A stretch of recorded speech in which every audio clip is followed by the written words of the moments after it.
హనుమంతుడిని మహిళలు పూజించడానికి నియమాలు తెలుసుకుందాం.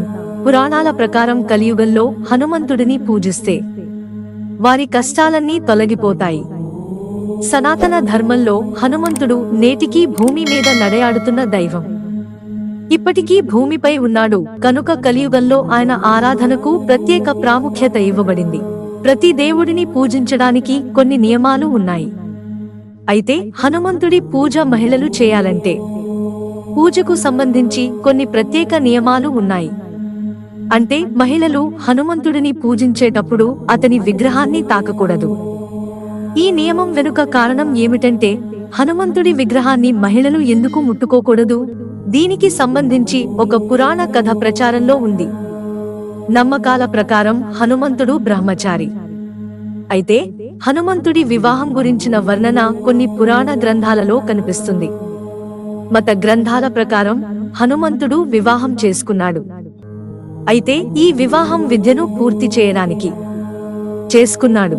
హనుమంతుడు తన గురువైన సూర్యుడి నుంచి వేదాలను నేర్చుకున్నాడు. అయితే ముఖ్యమైన గ్రంథం నవవ్యాకరణాలు వివాహితుడికి లేదా గృహస్థునికి మాత్రమే అధ్యయనం చేసే అవకాశం ఉంది. దీంతో సూర్యదేవుడు అతనికి తన కుమార్తె సువర్చలతో వివాహం జరిపించాడు.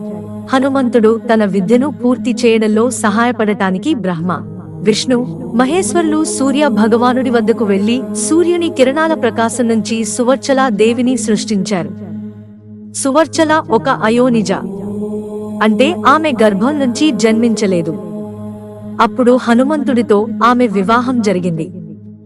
ఆమె సూర్య గురు దక్షిణ రూపంగా హనుమంతుడిని తనను వివాహం చేసుకోమని కోరింది.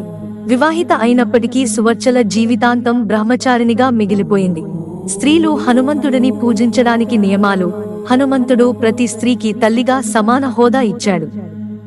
జీవితాంతం బ్రహ్మచర్యాన్ని అనుసరించాడు. అందుకే స్త్రీలు హనుమంతుడి విగ్రహాన్ని తాకరు.